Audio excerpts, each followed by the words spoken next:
My next show. Usually DJ Target goes in depth, and as I am looking after the show, I thought I'd call in a favour of someone who would be really interesting to have an in-depth conversation with, who I've not really seen have a real in-depth conversation before. He's a very private man, but I've known him for a long time. I think it's about like 9 years now. He's celebrating 10 years of his revolutionary multimedia platform, SBTV. It's Jamal Edwards. Welcome to my radio show, Hello, Jamal man. Edwards. What's going on? Thank you. Thank you very much. I know you're mad busy. You're still like front line as well. I know you still film yourself. Yeah, I'll never sort of stop filming. Obviously, people around me is like, Jamal, you need to delegate to the team. But it's about like seeing who can film what and still me being a part of the filming because I still enjoy it very much. I mean, that's obviously why you got into doing the videos and setting up SBTV, because you were passionate about filming. And I guess it'll be like me getting into DJing and then getting to a certain level where it's like, I'm not allowed to DJ anymore. I just have to tell other people to do it. And it's like, no, like, this is what I love to do. This is why I do it in the first place. You're not taking this away from me. Yeah. So that's what it's like. But I guess the thing that I can do is sort of, if you build a good team around you, it's just about finding who can do what and who's best at doing what, and then sort of go forward from there. We're going to talk all about how you've grown and your skill set has grown as a businessman over the 10 years of which you've built up this platform to the monumental thing that it is now in 2017. But let's go back to when I met you, when you were 17, in fact. Was that 17? Yeah. Oh, man. Oh, yeah. 2008 it must have been. Yeah, just about, yeah. It's when the first videos appeared on my Keeping It Grimy channel, which we set up together, didn't we? Yeah. You came and started working and filming the freestyles and the sets with me all those years ago. But you'd already started your channel, SBTV, which stands for Smoky Bars, obviously. Yeah. If you didn't know, that's what SB is. It's Smoky Bars. What is Smoky Bars? Back in the day when I used to MC, I was called Smoky Bars. My bars were fire, so they leave the place smoky. It's so cringe, but it's sort of stuck with me. And always, like, if I go out, there's obviously people that go, oh, what's SB? And obviously the origin is Smoky Bars, but then I can say like self-belief, or I say steadily building a vision. But the origins, they always come up to me and say, yo, Smoky Bars. And it was because I was an MC from back in the day. It's that 15-year-old grime MC from back in the day. He was on the forums. That used to annoy Logan Sama, sending emails. Never annoyed me. There's no smoke without fire mixtape and that. Yeah, man. Yeah. Back in the day. So what made you want to transition into going to filming? How did a 17-year-old, or you must have been 16 when you started it, because it's obviously been 10 years and you're 26 now. How did you even, get into a position where you were able to film? I think it was everyone in my area was an MC, and I thought, if everyone's doing MCing, what else can I do that's around the music? It's like everyone wants to be a footballer, but then there's the manager, there's like loads of other agent, roles all that stuff that comes around it. Yeah. So I started researching what's around it, and I was just a massive fan of all the DVDs, so like Practice Hours, Risky Roads, Lord and the Mics, all of those DVDs. And I remember I was just sitting there and I was thinking, why can't I find these online? And if they were online, it was just bad quality versions. So I thought, all right, cool. I'm going to try and film the people that are in my area and upload it to YouTube. And when I first started, I remember there was a few things out there. There was BARS, which was Black Arts Rule Streets, Streets Incarcerated, there was a few. And they were just primarily DVDs, but there was nothing online. So I thought, okay, there's a gap in the market. Let me try and film my friends around my area and upload it. And then from there, it just started building and growing. It was just mainly in Acton, West London, and then it started building out of West London, going all over London. And then it was sort of like I said, it was a gap in the market. And then all I had to do is be consistent with it and just try and reach out to all these different people that I didn't know. Back in the day, it was in my area when I was at MC, I was always trying to like collar out like Renegade Boys, like Purple G, Double Goodness. I was like, yo, take me to Freeze, React, Lalo. And I started making contacts through there. And then when I stopped MCing, that's when I started saying, all right, cool, let me film you now. And then back in the day, it was quite a new thing to do it and put it on YouTube. It was a very interesting time because obviously like people would have seen the Lord of the Mics, Aim Highs, Practice Hours, you know, Risky Roads, which are around what, like 04, 05. But we're talking like 07, 08 times. So There's a little gap. I know it doesn't sound like long, but them times it seemed like forever because grime was so new. Like grime basically was born in 03. So by the time we've gone from 05 to 07, it's basically doubled in its length of existence. And yeah, like we went from DVDs and getting bootlegged on the market and like you said, bad quality rips are getting uploaded to this new platform of YouTube where you could go and just watch anything. It wasn't like what was on the TV, what was on the channels, what was programmed.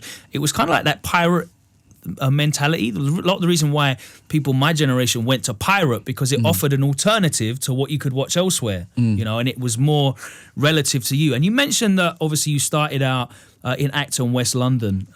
There's always been talent in West London, but there hasn't always been that infrastructure in which to maybe get it seen and heard. Yeah. Was that something that you really was inspired to do as well? Because obviously Grime's always been like east, bit of north, bit of south, obviously popping, but West was kind of like overlooked a lot. Yeah, because I remember always listening to Antisocial, Henny G, Quest, all them lot, and Purple and that were like oldest to me in my area. And then you've got like the other side, which is like Podgy Figures and that.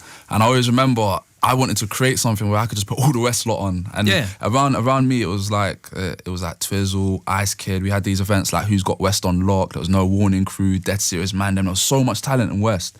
And Diamond, Fugsy, Hot Off the Block. There were so many people. And I just thought, let me try and put a platform to try and battle these DVDs and these other sides and try and create something that I can build sort of talent off. And that was my main idea back in the day. But I just always remember relentlessly haggling loads of people. And I just took that from when I was MCing and just applied it to filming. So you just catch me anywhere with a camera, I'll be there with a camera, filming. And I sort of applied that mentality to that.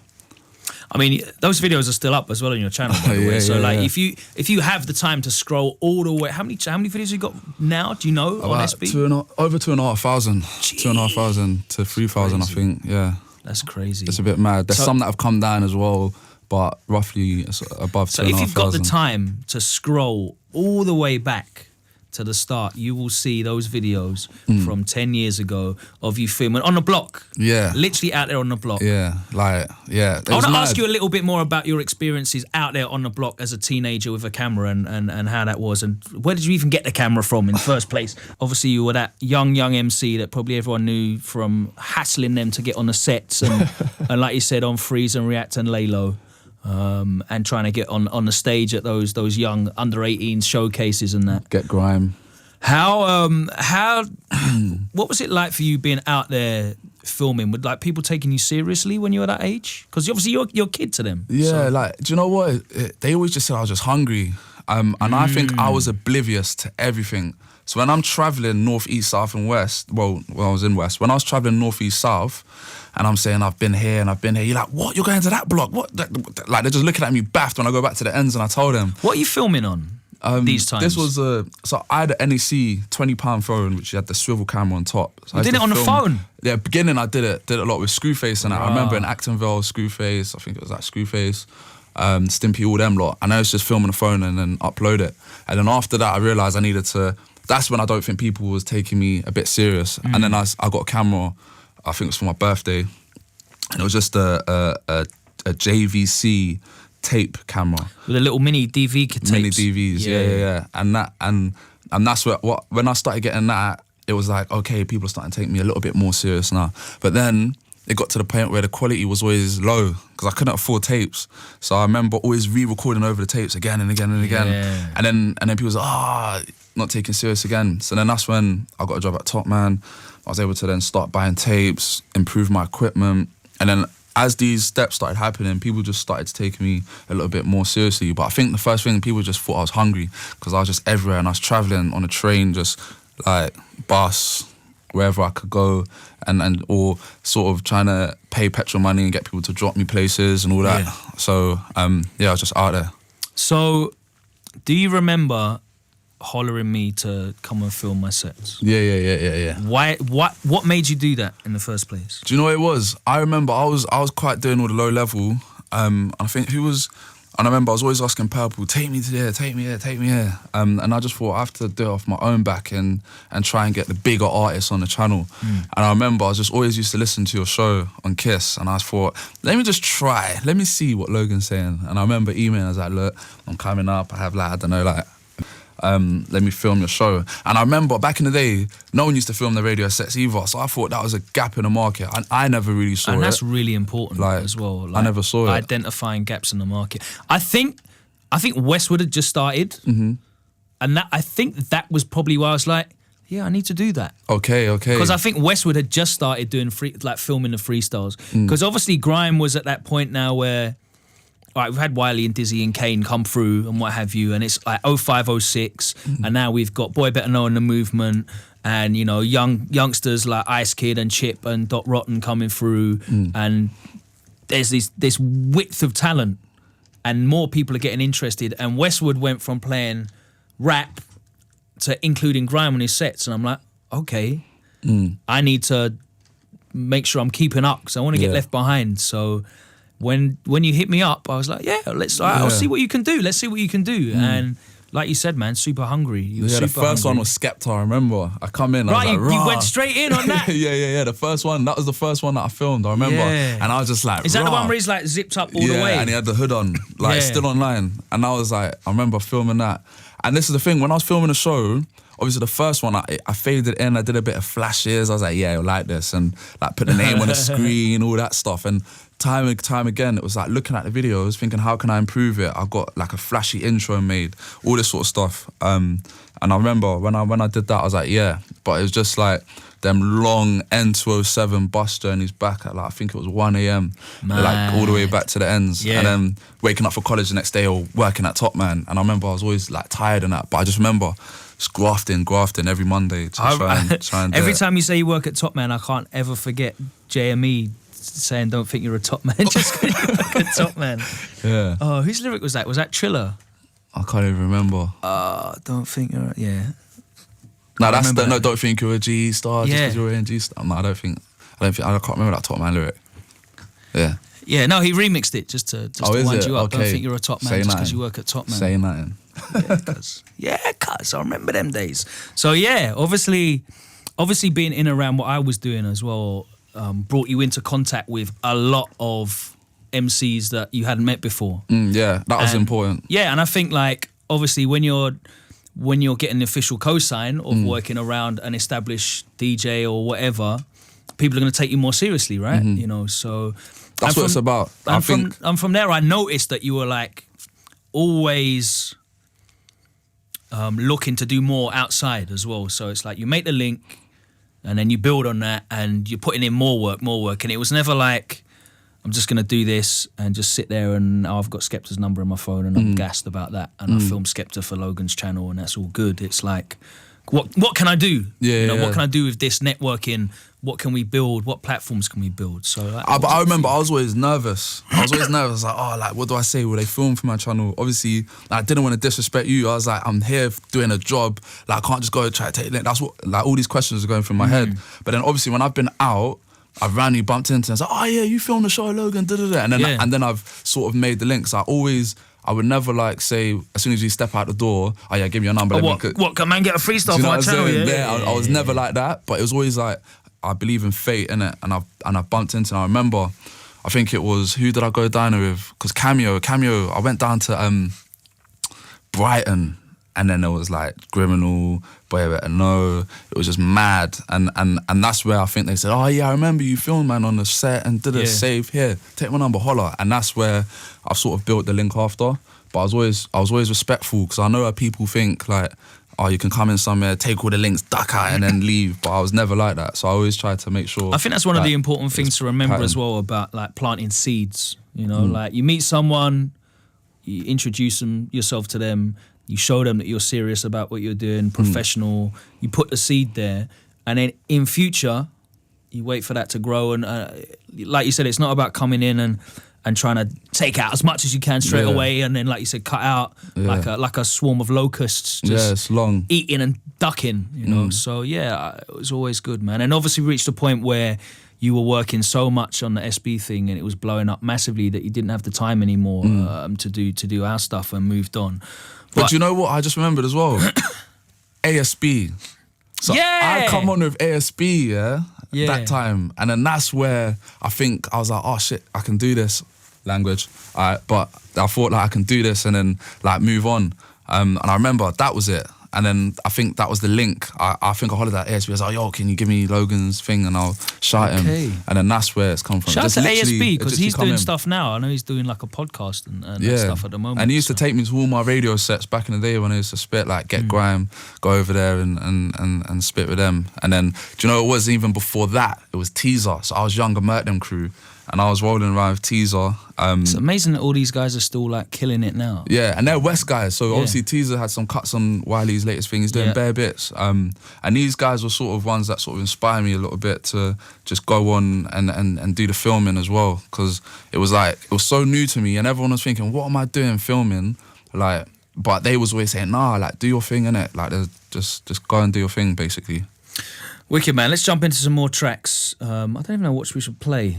Pick something up, right? What do you fancy playing? Play something, anything you like. Pick some music. Do you know what? Let's play Forward with him.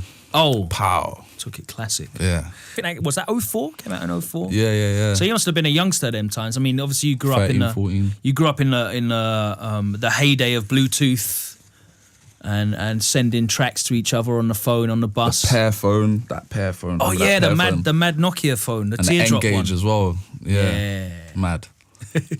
So it was all Bluetoothy. File sharing was in its heyday, and that really got grime out there outside of its immediate audience. Like, what were your main influences growing up musically? Do you know what I always used to listen to? I remember when I used to hear like Pow, and I used to hear, what else I used to hear? More Fire Crew, P's and Q's, Dizzy, Wiley. I always used to run into my house, put a tape in and record it. And I always used to think, I wish I can do music videos like that one day. And the one specific thing about Power was the girls in it was my friend's sister. So everyone was always gassed in school like, yo, like my friend's sister's in that. And I just wanted to be able to film not just the MCs, but then also try and film the music videos as well. I used to study the music videos and think, how can I do it like that? And then On the Block came, and then I remember, I think I was around the same time or before or after, I can't even remember. And then I took On the Block and I basically broke down the video, and then I just added like fonts in it, added text, added different effects, and I started trying to edit that video. And I remember it was always around the All-Star rhythms. I think there was like the Nicky Slim Ting one. Southside. Yeah, Southside, Nicky S and Nike. There was, what else? What's that guy's name? Ricky, like House in the Hillian, Straight Up Rilliant. Like. Oh, yeah. So that was like Shizzle and Napa and what was Rillian? Ricky Fresh, was it Ricky Fresh? I can't remember, but basically all the All-Star. Myself, Ryder, Slew Waste, man. Yeah, all of that. Well. And I just started taking all those videos, cutting them down and re-editing them. And then that's how I learned. It was Windows Movie Maker. And I just used to do that with all the All-Star tunes. New Era was another one. Like, I used to sit there for hours. Like, and that's where I sort of perfected my craft of exporting videos, watching them again, uploading it. And I did it. I had a book. It was a fat book. I used to write down every time I saved it and think, was the quality good? How can I improve it? And I literally sat in my room for hours perfecting it like that. I mean, like nowadays, you don't really shoot music videos for SBTV, do you? Have you shot any like just specific music videos for like? I've shot a few. I don't want to go. Because obviously there was a time when Morgan Keys was way better than me, so I was just like, yo, you do the music. That's videos. your lane, fam. Yeah. Like, do you know what I'm saying? Because he just finessed everything. I think like the ones I did was like Lookout, which is Skepta and Gigs. I shot that. Hammer Him Down, which was. Which again was Gigs and Blade. I remember because when I first filmed Gigs, that was I don't know what time it was, but we did the first freestyle and that was in my youth club, and everyone was just like mad, yo, Gigs in the youth club and stuff like that.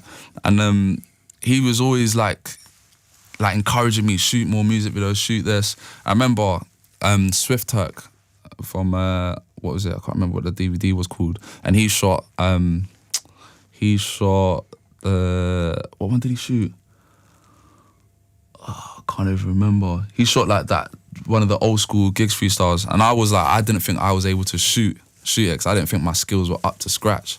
But that was something that, again, if someone else can do it better than me, I'd rather collaborate with them, partnership with them, and for them to do it. I think that's one of the best skills of an entrepreneur, in that, like, it's not about... do you ever listen to Gary Vee talk? Yeah. Imagine, I had random dinner with him in Cannes, Of course you did. a couple of years ago. Of course you did. Random. Of course you know Random. Gary Vee personally. But like, he always talks about like not trying to work too hard on like improving your shortcomings. It's like all about doubling down on your strengths and then working with people that back up your, you know, shortcomings, that they're good at that. I'm good at this, you're good at that. That means together we're like super powerful at what we're doing. Yeah. That's a mindset though. You have to get into that mindset, because in my early days I wanted to do everything. Yeah. And it tired me out. It was just, I was getting It's ill. difficult to be able to accept that I can't do this. A lot of people don't like accepting that they maybe are not suited to do something. Yeah. But you must have started that early on, because obviously you've gone, right, I want to MC, but you've decided, okay, I'm going to come away from the MC and then now I'm going to film the other MC. So you've started with that mindset straight away as a 16-year-old. So obviously that's hardwired into you. Yeah, and I think when I was MCing, I did try to learn Fruity Loops. So Teasy used to send me his Fruity Loops projects, and I used to go in there and remix his beats and try and learn. But after a period of time, exactly, you have to delegate and pass it to other people. And I think that's one of the biggest things that I've learned right now, sitting down here, is partnerships and collaborations. You can't do everything, and you can do everything within reason, but if you can't, don't stress yourself out. Try and find someone to partner with. Sometimes it's not even worth your while trying to do everything, you know? So, yeah, it's all good. Let's try and play a little selection of clips of some of the tracks of videos that you've made. Yeah. And we've got a few clips here of some of the stuff off SBTV. So we're going to do a medley of some of the tracks that Jamal has actually shot videos for. And you can go out and find them for yourself and see exactly what his vision's like. We are here in depth with Jamal Edwards, the man behind SBTV. 10 years on the top of youth culture and multimedia in the UK. So obviously 10 years of the channel SBTV. What do you think's been your biggest achievement in your 10 years? Out of the many achievements. I don't know, man. I always look at, I have oomph moments. It's like, there isn't, I don't think there's a career defining moment. I don't think I've made it. People say, oh yeah, that was sick, or I really like that, what you did, what you done, whatever. I don't know, there's been oomph moments all over the past 10 years. I think like, even an oomph moment in terms of filming your show, oomph moment in terms of filming certain artists that I wanted to film or had on my hit list, oomph moment in terms of like having a Google Chrome advert and like Lady Gaga and Justin Bieber with a counterpart in America. It's like, all these different things that have happened, I always try and make sure they happen every now and then, because then it just make sure you stay sort of consistent. But there's so many, I think, that, I don't know, I don't want to pinpoint it on one thing. But I think... Is there any that you're really proud of, though? Like, they might not even be the most obvious... Like, the Google Chrome thing was massive. Obviously, we saw you around the world on that. Obviously... even the stuff you're doing recently with Speak Your Mind, which we'll talk about in a bit as well. There's loads of real impactful stuff that you've done. I mean, you had a record label for a while as well, but there might be something out there that you're super proud of that people might not even be immediately obviously aware of. Yeah, and that's what I'm trying to think of, because people know, like, you got an MBE, you got like an MBA, all these sort of things. I'm trying to think of something that people might not necessarily know. That I always forget you got an MBE. Sorry, I should have announced you properly. Nah. No. You're a big man as well. You're 26. Like, that was a surreal moment. Do you know what that was? Such a such a surreal moment for me. And for my family, I think. And do you know what? I know family's been mad important for you as well. Like, your mum's always been super supportive. Yeah, of you, like both of my parents have always sort of shown support. And do you know what it was? Last year for me was like probably one of the most difficult years I've ever had in my life. Like, obviously in social media you can put whatever you want to post up and people don't know or they know or whatever. But it's like, I think being with my mum over that time when she was going through all the madness of breast cancer and stuff, and coming through that and her being strong and being able to provide for her and whatever, I think that's like a very proud moment, which is obviously I've built independently, but I've been going non-stop at it, if I think about it, for like 10 years. Obviously I have holidays every now and then, but I'm still working, and I've said like, I'm giving this year, I'm putting all the infrastructure in place, getting the right team in place, and then towards the end of this year I have a proper holiday where it'll be like away from my phone. And I don't think I've done that for like the past 10 years. Well, that's the thing, when you start something like you have, it's very hands-on, and you've built it from literally from nothing to like give your baby over to someone else to run. It must be a very difficult thing to do, because I know you're not like a control freak. No. I've never seen that in you, but obviously I know you're very particular as well, and it's like making sure that you know that people are on the same level in terms of your vision for how things should be happening and working, and obviously handing that off, and like you said, turning the phone off and having literally no contact with it. When you say it, you don't want to think it's mad, you know. But it's difficult. Like, it's difficult. You don't want it to be like that. In my head, I think like now I've got the right team in place, and I feel like it's getting there. It's getting there. But I do, like when you're saying that, I'm just thinking, whoa, that's a madness. But it's you're just happen. imagining in your mind coming back to the SBTV office and everything being on fire and like no, man, bare red letters coming through. No one's paid the bills and stuff. I got a good team, man, and we're just building out. But yeah, in terms of in your question of what I'm most proud of, I think that like being able to provide for the friends and family, and that, I think that's the most important thing. I think that's always going to be the most rewarding in anything we do, and especially being able to do it through something that's essentially like a hobby, something that we love and we would and have done for free. You know, to be able to turn that into something that provides security and safety for our loved ones is the biggest blessing. Yeah, and that's what inspires me. Like everyone that's around me and that has come up within the scene, and they're able to do exactly what I'm doing or whatever they're doing in their fields. That's what keeps me going. It's a good look. Do you have a favourite video that you've done? A favourite video? Not because of the artist, not because of the tune or whatever. Like literally your favourite visual on SBTV. Do you have one? I don't have. They're all my favourite videos. No, but do you have a favourite?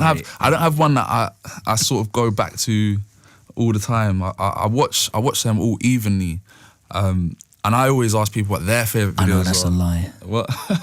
I watch them all evenly. I don't watch them all evenly. Actually, I don't watch them all evenly. Do you know what? The most recent one that I watched was, and I just thought it was just underrated, was Necker. Do you know Necker? I'm not familiar, no. My Home. It was an acoustic session I recorded. That's the most recent one that I watched. I'm like, I forgot about this little gem that's hidden there. It's a My Home A64. Okay. And it's not the best visually, like, but the performance was just literally, it was just mad. And that's one that I just literally was playing on the way here. You've got a lot of formats on there that you've created for the channel. Obviously, A64 is one. F64 is the one that everyone knows about. Warm-up sessions as well. And they've all generally come from the original format, which is just you on the block with your flip phone, filming MCs, spitting bars over a beat.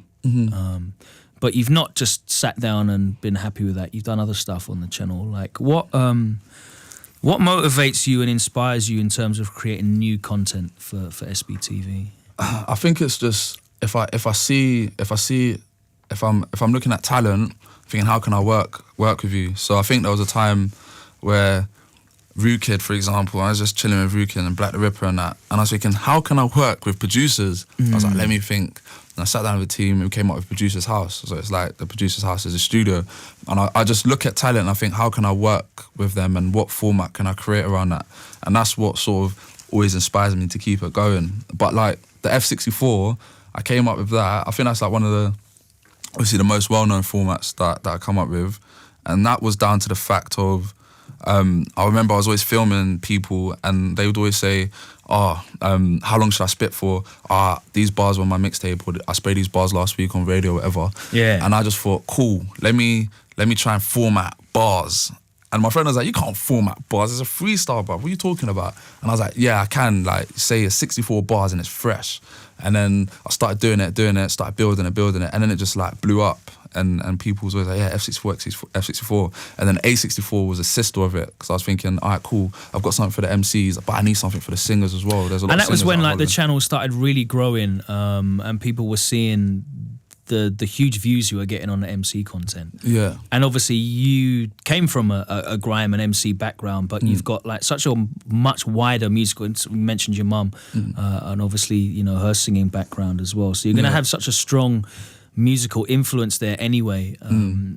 What was the first video that you made that really diverged from like the MC stuff? Can you remember? Yeah, I think the first one was Ed Sheeran. Like, that's not bad. It's not a bad start. Yeah, that was the first time we were sitting in the, and it was the A Team and You Need Me, I Don't Need You. And I remember we were sitting there, I was like, I don't know if it's gonna like, I've never really filmed singers before, sort of thing. And Maverick Sabre was another one.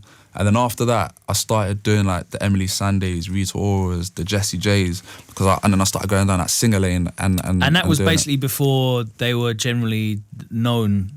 Yeah, it was the early days. Wider audiences. Yeah, it was like Ed was super early. I know that. It was like 09, 010 sort of time, and that sort of, once I started doing that, I was like, the world's my oyster. What else can I do? Can I branch out into other areas? Can I do sport, fashion, comedy, games and gadgets? And sort of, I thought that was a great Games and Gadgets. Really good. That was. Thank you. You had a really good host on there. What was that? Yeah, Julia Hardy. Yes. Julia's great. That's probably a private joke, but yeah, Logan. Nah, man, Julia. You know Julie's on. Yeah, on Julie, she's smashing it now. But do you know what it was? I wanted to just do so much, and I was like, but now I sort of like scale back, and I'm making up a strategy to attack the game again. But I was just so eager. I was like, I had so much interest in my head of I liked football, I liked gaming, fashion, I liked stand fashion, up. Yeah. I liked all of it. So I was like, let me try and attack all of it. Probably wasn't the best way to do it, and some bits I'm happy I did. Like, I did one of Daniel Kaluuya for obviously he's smashing it now in Get Out, and we did a parody around Jamie's Blam track. Yeah. And that was like, we got like that was awesome. That was a good thing, but that was on comedy. That didn't really fit in music. So it was like, I was trying to think of all the people that are in my social network, how can I put them on SB, but do it in a credible way and not get on the nerves of my original subscriber who originally just come for the channel for grime. I'm just here for man spitting bars in the car park, fam. I don't care about any of this. And I think that was stuff. one of the most difficult things of trying to separate the audiences and build brands. And that's why I wanted to build brands. So for example, if you don't want to watch a singer, then don't watch an A64. Yeah. Instead of me putting up a name and then they thinking it's an MC, clicking it and be like, disliking it. That was a big change for me in terms of like creating a brand. So that's, again, you're just learning as you go along in the business world, entrepreneurship. Have you ever studied business? Have you ever like formally, no? No, and it's mad because they gave me an MBA for like business of life, but it was like I never went to uni. It was always trial and error. But one thing I always did, if I try it out, I used to write it down and then think, how can I change it? How can I improve it? And everything that I've done, I've sort of learned from the mistakes. And I feel like I'm 10 years deep. I feel like now I'm like halfway to my career. I feel like I've learned so much over the last 10 years. I need to apply that now to the next 5 to 10 years. And that's the sort of mindset that I want to be in now. Would you recommend that way of working to youngsters, like hands-on, just trying stuff? Yeah, like obviously not at the expense of their education and dropping out and whatever, like, but just giving it a go. If you've got an idea, just do it, and then like analysing where you went wrong, what worked. Yeah, and even if it's in a job that you don't like, I'm not saying I didn't necessarily like Top Man. Top Man sort of opened me up as a person to go and be able to speak to people. But when I go and speak to some youngsters, like, I'm not working stacking shots, I'm not working serving food. But that mindset is so small. It's like you're gonna use that money and put it into what you actually want to do. I use all my Top Man savings to go buy the latest camera equipment. Yeah. But then obviously some mates will come in and be like, oh, you're stacking shots or whatever. Look at like like joking about. Now you're clearing shelves. Do you know what I'm saying? Clear. But I always try and make sure you go out there, try it, and then if it doesn't work, how can you try and improve it? And like you said, it? you're learning skills that are applicable anyway. You know what I mean? Like working on the shop floor, dealing with people every day. I opened a store card for Will from Chasing Status. Yeah. Back in the day, like it was just mad random. But you used to have to go out to people and go, "Would you like to open a store card?" And it's just like, it's the most awkward question you can possibly ask people. And that's what sort of built the self-confidence up, like the self-belief to go out and just speak to people. Self-belief. Are you? Know what I'm SB, saying? Self-Belief TV. What are your plans for SBTV going forwards? Because obviously you've achieved so much in the last decade. What would you like to achieve? Apart from world domination. It's not even, do you know what it is? Like, off-screen and on-screen talent, I'd like to just empower more people to be able to start their own businesses. Whether that's they're working with me, there's loads of people that have come, that I've been working with and then gone off and set off their own thing or doing their own thing. And even the on-screen talent is sort of educating them. People that I'm working with closely now, helping them set up their businesses and be able to manage themselves as well as not trying to just sort of give all the power away to the corporates. And I feel like that's, like, I've been in a game, I've seen things, I've made mistakes. I always tell people that I sit down with all my mistakes that I've made and showing them to hopefully inspire them for them to go and do their own thing, from artists, producers, DJs. And that's one thing that I want to sort of build upon, but do it in collaboration with them and sort of hopefully go to the States. Like, my second most viewed audience is in the States, and I've been going backwards and forwards over the years. Of course, yeah. And it's like, I want to go over there now, start localizing it, do a little tour, but a little tour of content. So I'll go to like different areas and I'll start just like how I did when I started over here. Go to the blocks, go to the areas, film them, upload it and start building it out consistently. Yeah. Try and find artists and get them early, like I did with lots of people over here, and hopefully scale up, but also do events. Like, I did a summer cookout last year, which was like a good event. And if I was honest, people in around me was like, "Oh, why are you going to do events?" and da-da-da-da. But it was actually quite good. People messaging me still fun, today, like saying, "Yo, you're doing it this year." So I want to build out I would definitely pick a different venue well. if I were you, because it was a mad thing getting in. Yeah. I know, it's a bit mad. And hopefully the weather's better as well. Yeah. Because it was dreadful last year. But yeah, man. But I guess the main thing is trying to empower the people that sort of work for me and people that I put on the platform as well, more than just filming them, like and just uploading a video. Like, actually advice that they can sort of learn from, or little context that I can give them and stuff like that. How do you find, getting that advice out there? To be, obviously you're out there, you do interviews, there are articles on you and stuff, book. How's that been responded to? Do you know what it is? I've split and divvied up the time between me and I guess one of my guys, Isaac. And at the moment we're talking to, like, what I'm talking about now will hopefully will come to fruition soon and people will be able to see. But I'd rather, I'm a man about, I just want to do it first and then talk about it. There's a lot of plans which are happening, but I don't want to say it, I don't want to jinx it, I don't want to curse it. But it's like, we're having conversations at the moment with different people, and it's like every week we're having different artists, different DJs, producers coming, sitting down with us, and we're trying to work out collaborations and partnerships where it will help them, help us, and sort of be able to push the scene forward. Because I feel like everyone now is doing loads of different stuff and everyone's doing their own separate things, but I feel like together everyone achieves more. So we're sitting down with like different people trying to work out how we can do that. Because obviously, SBTV is its own entity, but Jamal Edwards is an entity now as well. Yeah, it's random how that happened. I never meant for that to happen. I wanted to be the Banksy. I wanted no one to know what I was, who I was. I wanted to just film on a block. People used to see the videos and be like, "Oh, who is SBTV? Who does SBTV?" But when that Google Chrome advert came out, it made me so bait. I couldn't even walk on road. And when I did a Channel 4 show... But you were bait anyway, because like you said... But that was in the ends. Like, people used to know Smokey Bars. Like, yeah, but that's the thing. Like, it transfers, man. Like, it transfers. You, but I wasn't... Do you know what? I think it came a bit early, like, in terms of how to deal with I remember I used to be walking, people used to take pictures, and I didn't know how to deal with it. I was just like, I used to feel mad awkward, get anxious and that. I was like, rah, like, you want to take a picture? And at first I was like, why? Like, I just make videos, upload it to YouTube. And then obviously after periods of time coming, I started getting used to it. I just learned how to deal with it. But yeah, like when that Google Chrome and the Channel 4 show and like all the news programs and all that, it sort of made my face a bit more bait, and then it sort of helped SBTV in a way as well. So I looked at it as a plus. But Does at it first, get I was just frustrating like, every time you read an article that says you're worth £6 million?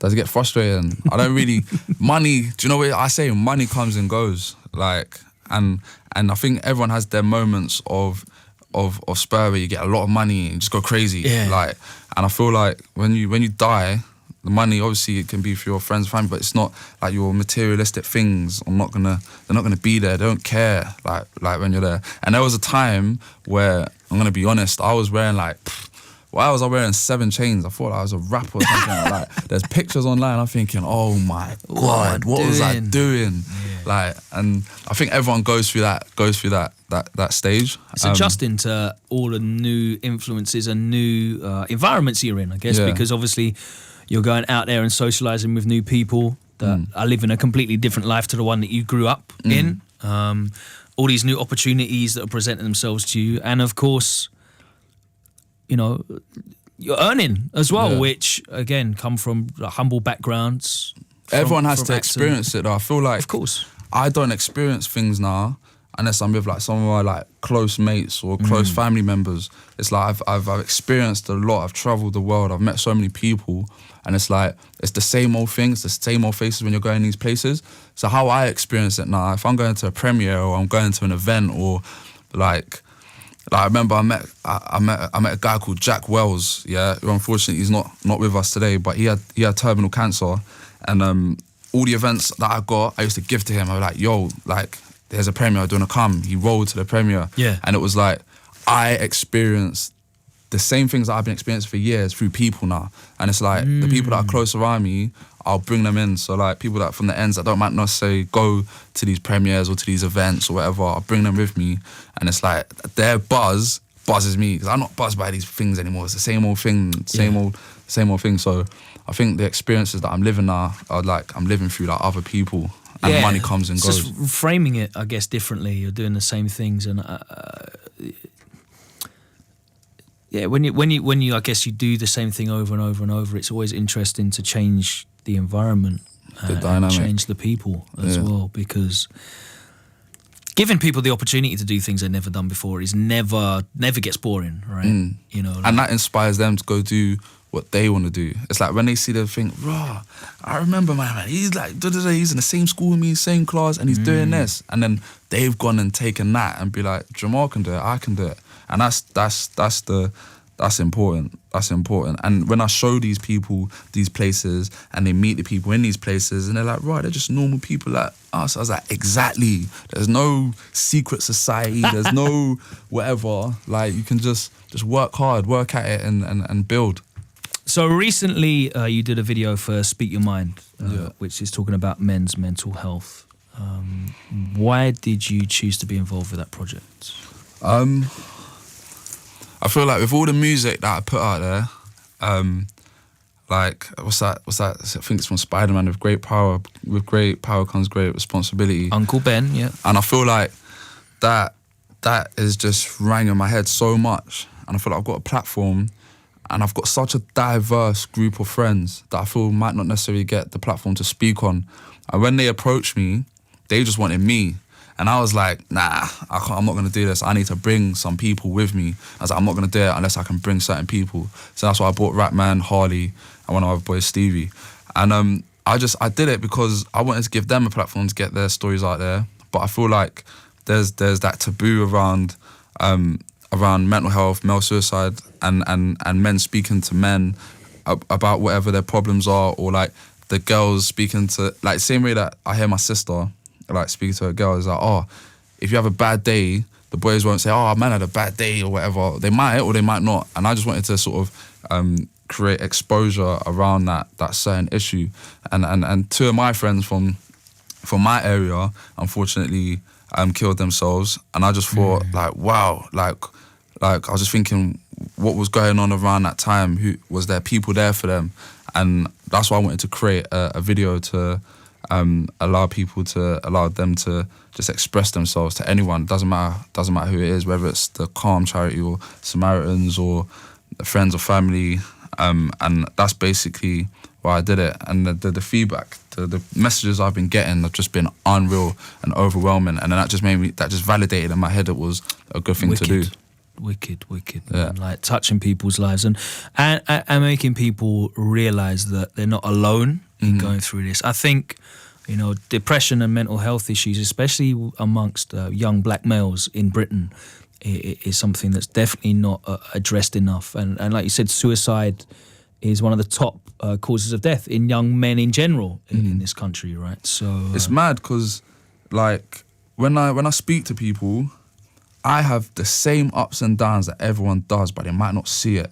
It's because social media is that big barrier of like, you can post something up. Someone's not going to post something up and say, I've had a bad day or something's happened to me. They're just going to post like I'm here, I'm there, and that's what everyone sees. And when I speak to people on a personal level, and I say, look, I've had a rubbish day. Like my days, not every day is a good day. And they're like, "Raw, really? Like, but I see you here." I said, "Yeah, but like I break it down to the reals," and then they're just like, "Wow, like wow, you're living the life, but you still have your ups and downs." And I try and show them my vulnerabilities, and then it sort of relates to them in a way that makes them feel a little bit more better. Like, oh, Jamal's having a bad day. Do you know what I'm saying? It's like that. Yeah. And I just want to show people it is real, and it's not all glitz and glam. And there was a time I was always on social media, like just posting everything, like food, just things, and I just cut it out. Like I've just removed myself, especially last year. I just removed myself a lot. I've come back on it, come back on social media a lot more now. But I'm always trying to be mindful of the audience that is watching what I'm doing, but also expressing to them that it's ups and downs. It's not all social media is glam. a very new tool, right? And we're still getting to grips with it, like in terms of society and how we use it, because. Like you said, you're always encouraged to try and perpetrate an image, life. exactly, that you're winning and everything's easy for you and it's just constant winning all the time. And maybe that day when you did hold a couple L's or when it was tough for you and it wasn't easy. Obviously don't share it with thousands of strangers, but there's people that you can share it with, your close friends. And I think maybe... in today's era, like of social media, it's difficult for people to detach themselves from that artificial environment and remember how important it is to share with the people that are close with you and the people that care and love you, rather than just trying to put stuff out there to strangers for whatever reasons. Yeah, it's important, and I think people are getting the gist of it, which makes me a bit more happier. So, like the more people can talk about it and create awareness around it, I think it's the better. I definitely, and obviously at the moment it's very topical. Of course, Stormzy spoke out on his experiences with depression as well. That Lay Me Bare track, is one of my favourite tracks. I should add in that one. Like that was just definitely like mad. Like that album's an incredible piece of work in terms of the scope and spectrum of the topics that it covers, and even the sounds and the influences. Yeah, the cabman on the way here is like, "Oh, you heard of that Stormzy fella?" I was like, "Yeah, I have done." Yes, you know what I'm saying? Like, yes. So it's good. It touched so many points. Definitely, man. It's all good. Well, thank you so much for coming down and talking to us. I know you're really, really busy. Don't go in like man's always here, man. Let me finish. You're really, really busy, but I know whenever I try and pick up the phone, you get back to me, and I'm really glad that you got back to me on this and we could speak to you in depth here on One Extra. Thank you for having me, man. About the 10 years of greatness. Hopefully there's more greatness to come. I know there's more greatness to come. Can try and never get complacent, man. Hopefully, fingers crossed. Definitely. Don't forget SBTV. Follow that. See what they're doing. Check it out. Loads of great stuff you know already. Look out for what's happening this year. There's going to be more great things. Thank you again, Jamal, for coming down. Appreciate it, man. Thank you.